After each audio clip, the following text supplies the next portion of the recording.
Yes, sir, man. We back. It's your boy G, man. This is another episode of Genuine Conversations, man. It's a blessing today because you see we're in a different place, man. We're actually in Heights District with my boy Nate. My boy Nate came on today, man. Nate, I appreciate you, man. How you doing, man? I'm good, bro. How y'all feeling? Doing good, man. Doing good, man.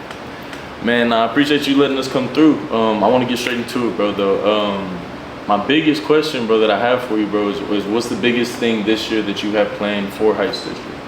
Right now, bro, as you can see, we just did a lot of renovating in the store. Yep. So basically, we just trying to get to the point now where we just completely clean the store up. You know what I'm saying? And now that we're moving into creating our own fabrics and things like that, we're actually going to give the people something that they can't get anywhere else, which we was already trying to do. Yep. But now that we have our own factory that we invested to overseas, now we can really start doing the things that we've been wanting to do for the past 2 years. Yeah, man, that's amazing. Hey, so give me a little bit just in terms of creating that connection and being able to actually do that overseas. Like how were you able to get into a position like that? So, man, I can't really say it was me. It was my business partner. His name is Rich, and he already owned a manufacturing company called Exports, and we was doing our printing and stuff over there. And then he already had the connections, and so we were just thinking of ways that we can really how can we set apart from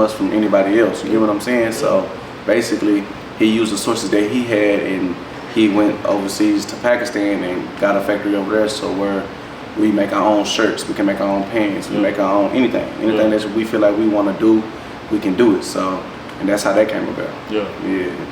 So then I'd also ask, in the near future, would it be a situation to where you would like to be, manufacturing clothes for other brands as well? Yeah, and essentially that's what can happen. You know what I'm saying? Somebody come to me with a brand, they want to get a brand done.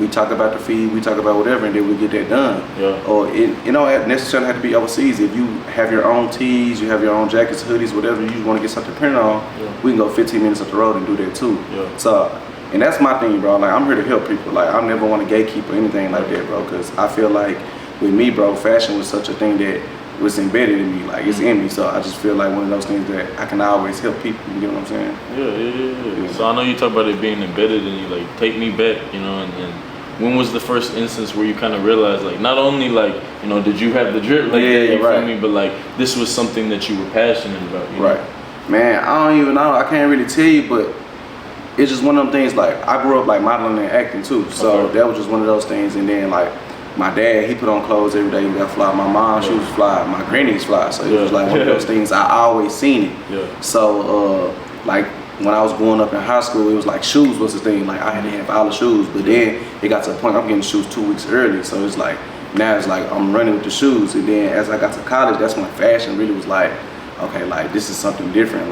This took me out of the element from what I seen every day. It was okay, what I already thought about doing, I can do it now. You know what I'm saying? So I like the people like the ASAP Rockies and the people like that push the fashion boundary. Yeah. So that's what I want to do. I want to push the boundaries. Yeah. Yeah. And that's something I see too with a lot of the pieces that you have in here. Right. Also, I also see, you can tell when somebody's is creating their own style, then you can tell when it's also a situation towards a duplicate of other styles, you know. And I think that a combination of both is where we see true artistry. I know you talked about ASAP Rocky also. What would be a few other inspirations for you, whenever looking back, because I know this shirt, I remember we talked about this yesterday, Jeezy and stuff like that. Yeah, bro.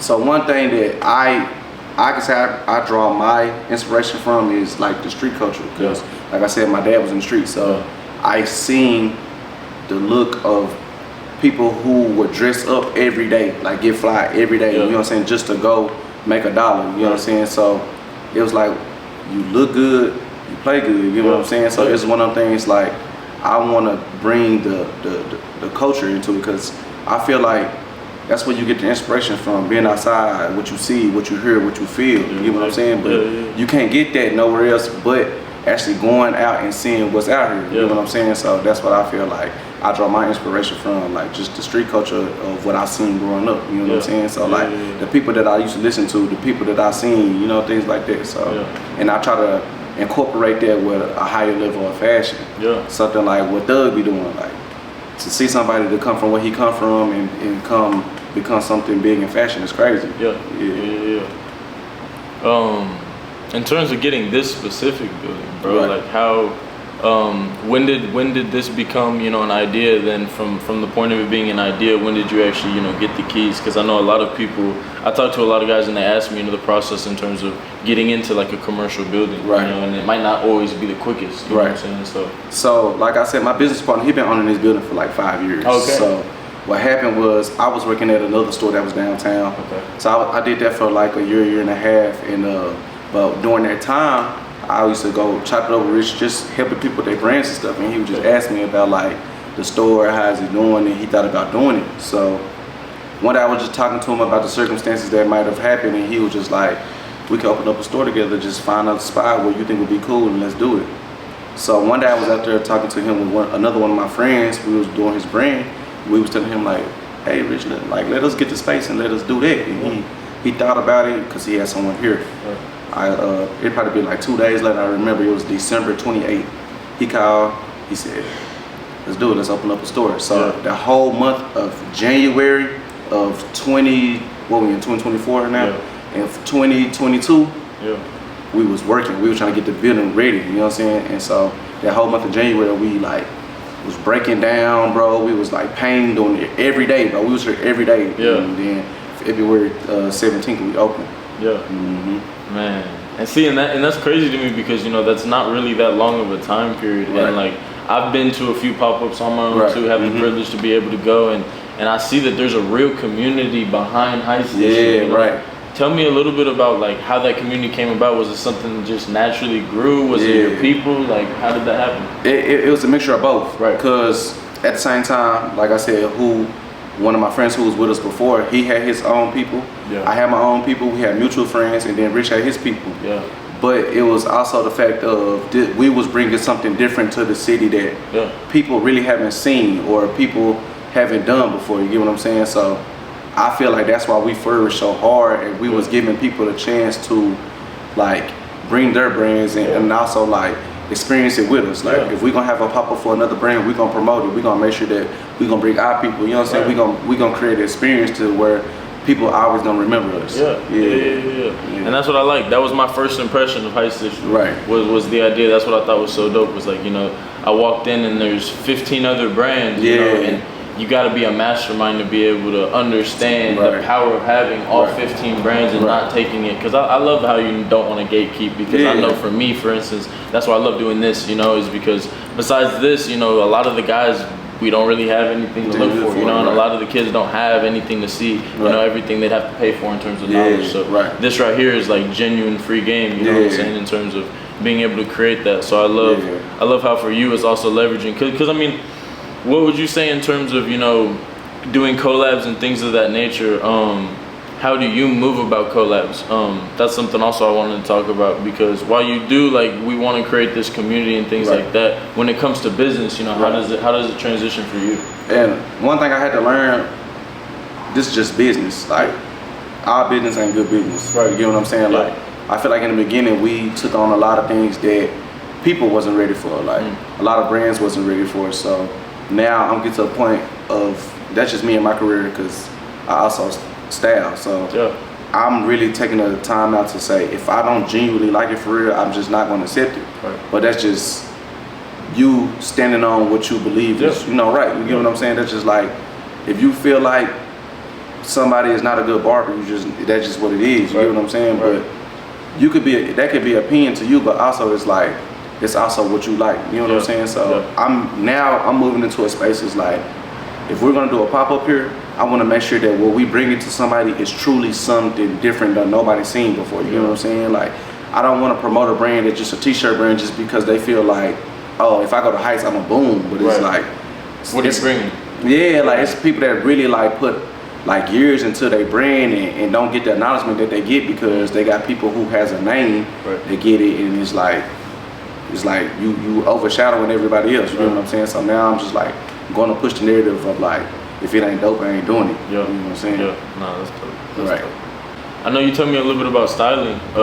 I know that some of them are peers, but I know some of them are even outside of that. So tell me a little bit about not just meeting those people, but also like being able to take into account like who those people are, you know, and what the features that they have and things of that nature. Because I know you have to create like some form of a profile to be able to style for them. So, like people that I work with every day, bro, like I've been like that since I was young, though. People always like ask me advice about like fashion and stuff and like what they should wear. So, like as of now, like with dressing, like when people come in the store, like I give them my little feedback and you know I try to show them different things. And some people take it, some people be scared, but it's all about like stepping out your comfort zone. You know what I'm saying? But like with my actual clients, like I can say right now, the clients that I have right now, like the NFL clients that I have, they're more so like.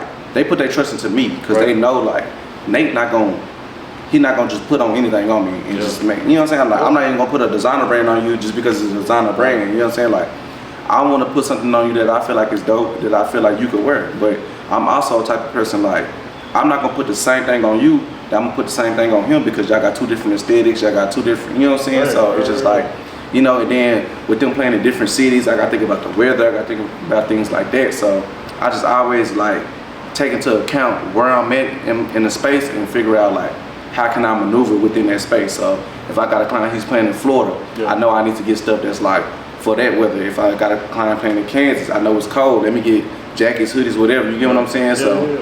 And that's just how I move. But I ain't gonna lie, it be feeling like a gift sometimes because I feel like I can come up with a fit like that, bro. Like, it's easy. It's easy, bro. Easy. And the fit you be putting on bro, it be cool, bro. Like it be so crazy because like somebody like ask me something and I can put something together quick, bro. Like it don't even be like, it don't take me no time. Like even people that come in the store, they'll come in here and show me a shoe and I'll put something quick. They like, man, I ain't never think about it like that. But it's just, I feel like I said, it's a gift. You know what I'm saying? Like it's so easy for me to do that. You know what I'm saying? I feel like if I wouldn't be doing anything else in life for real on the level that I'm doing it now, other than fashion for real. Okay, so then taking that to the next level, you know, what do you want to see in terms of styling? You know, like is there fashion shows, things like that? Yeah, so like right now, like I said, we just cleaned up the store, but I definitely want to just go into like highlighting the process of me doing it. You know what I'm saying? The process of me doing it, how I'll do it, and you know, just different things like that. And I also want to talk about the different brands that I work with.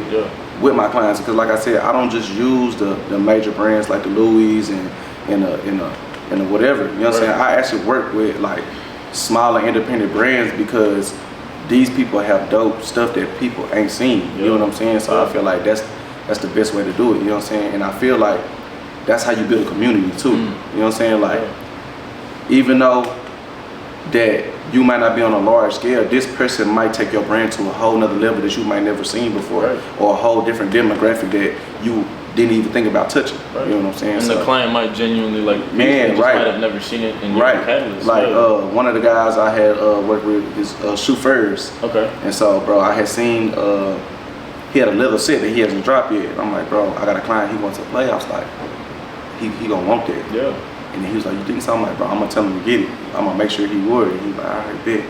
So I kept that promise to him. And bro, that fit went crazy. Like people loved it. Even my client, he loved it. Like he was telling me, like, bro, like the next fit we gotta go super crazy. So that's just one thing like I love doing. I love to like reach people that I talk to every day, people that I work with every day, and make the brand bigger than what it is, you know what I'm saying? Or make it great, you know what I'm saying? A great brand and make it greater, you know what I'm saying?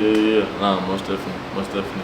I also wanted to ask about getting your hands on like, you know, exclusive pieces, because I've seen, you know, you put together some pieces of designer pieces I've never seen before. You know what I'm saying? So I know there has to be some form of a connect that you develop relationship, you know? So with that, this is another thing that come with me having this gift, bro. Like sometimes I already be having my eye on something before everybody's on it. So, you know, it's supply and demand. So a lot of times when you see something, I was already on it a year before people really start realizing what it even was. Like denim tears, like I was trying to get people on denim tears and people didn't even, they still be calling it, what's the pants with the flowers on them, you know what I'm saying? But not knowing, like I was getting denim tears when that was like $250.